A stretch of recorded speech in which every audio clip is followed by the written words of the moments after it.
नमस्ते। भारतीय जनगणना के बारे में बात करते हुए इससे पहले मैंने भारत में जनगणना का इतिहास को लेकर चर्चा की थी। आज हम बात करेंगे 2011 के भारतीय जनगणना को लेकर। 2011 की भारतीय जनगणना देश की 15वीं जनगणना और अगर स्वतंत्रता के बाद देखा जाए तो ये 7वीं जनगणना थी। ऐसी स्थिति जब नियमित रूप से एक दशक के बाद ही जनगणना आयोजित की जाती है, जैसे कि भारत में,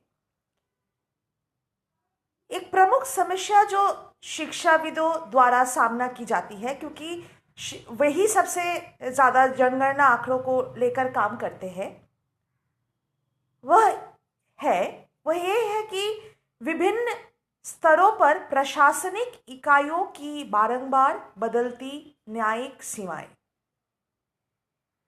ऐसा इसलिए क्योंकि इस तरह के बदलाव से कोई भी तुलनात्मक स्थानिक कालिक विश्लेषण मुश्किल हो जाती है। और क्योंकि भारत में भी एक दशक के बाद ही जनगणना आयोजित की जाती है, तो ये समस्या भारतीय जनगणना के लिए भी सच है। ऐसी समस्याओं से निपटने के लिए 1991 की जनगणना में स्थानिक या लोकेशन कोड शुरू की गई थी, जिसमें बिल्कुल ग्रास रूट या आरंभिक स्तर पर जाकर किसी गांव या वार्ड जैसे प्रशासनिक इकाई को श्रेणीबद्ध कोडिंग प्रणाली के तहत एक संख्या निर्धारित किया गया। इस प्रणाली में भौगोलिक आधार पर प्रत्येक प्रशासनिक इकाई को क्रमबद्ध रूप से अगली उच्च प्रशासनिक इकाई के अंदर एक कोड आवंटित किया गया। जैसे मान लीजिए अगर कोई गांव है तो उसको किसी तहसील के अंदर या तहसील का जो इकाई है उसके अंदर क्रमबद्ध किया गया। अगर वो तहसील है तो किसी जिले के अंदर उसको क्रमबद्ध किया गया। इस तरीके से 2001 की जनगणना ने स्थानिक या लोकेशन कोड को और परिशोधित कर स्थायी स्थानिक कोड संख्या या जिसे परमानेंट लोकेशन कोड नंबर कहा गया और जिसे संक्षेप में हम PLCN भी कह सकते हैं, ये शुरू किया गया था। और इसमें प्रत्येक प्रशासनिक इकाई के लिए 8 अंकों की एक कोड दिया गया। इस 8 संख्याओं में पहले 6 अंक जो है वो किसी गांव या वार्ड का कोड निर्धारित किया गया और अंतिम 2 अंक जो है वो भविष्य की कोई भी प्रशासनिक परिवर्तनों को समायोजित करने के लिए रखे गए। अब हम आते हैं 2011 की भारतीय जनगणना के विभिन्न चरण के ऊपर। तो सबसे पहला चरण जो था वो था हाउस लिस्टिंग और हाउसिंग सेंसस।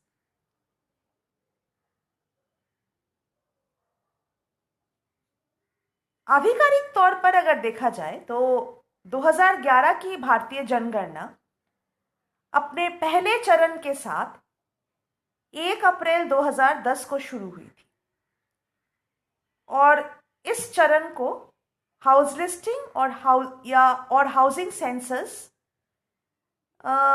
या जनगणना के नाम से चिन्हित किया गया, जिसमें देश के प्रत्येक घरों के बारे में आंकड़े एकत्रित किए गए। गृह निर्माण में इस्तेमाल होने वाली सामग्री, कमरों की संख्या, पानी का कनेक्शन और उपलब्धता और घरों में रहने वाले लोगों के बारे में सवाल पूछा गया। और अगले चरण में चिन्हित करने के लिए प्रत्येक घरों को एक मकान संख्या निर्धारित किया गया,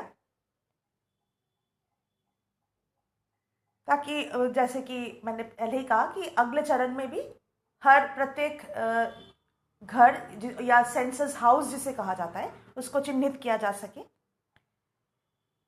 और 2011 जनगणना की ये पहले चरण को पूरा होने में लगभग 6 महीने लगे और ये सितंबर 2010 में समाप्त हुआ। फिर आते हैं हम द्वितीय चरण, जो कि पॉपुलेशन एन्यूमरेशन या जनसंख्या प्रगणन से संबंधित था। और 2011 जनगणना की ये दूसरे चरण 9 से 28 फरवरी के बीच आयोजित किया गया। इस चरण के दौरान देश के प्रत्येक नागरिक से संबंधित जनांकिकीय, सामाजिक तथा आर्थिक आंकड़े संग्रहित किए गए और परंपरा अनुसार देश के प्रथम नागरिक के तहत भारत के राष्ट्रपति से प्रगणन शुरू किया गया।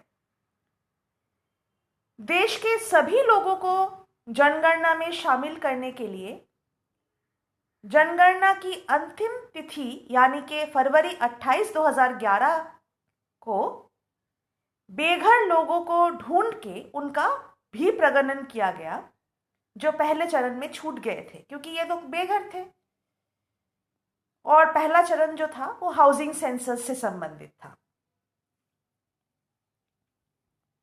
फिर इसके बाद था तृतीय या अंतिम चरण, जिसको संशोधन या रिवीजन राउंड माना जाता है।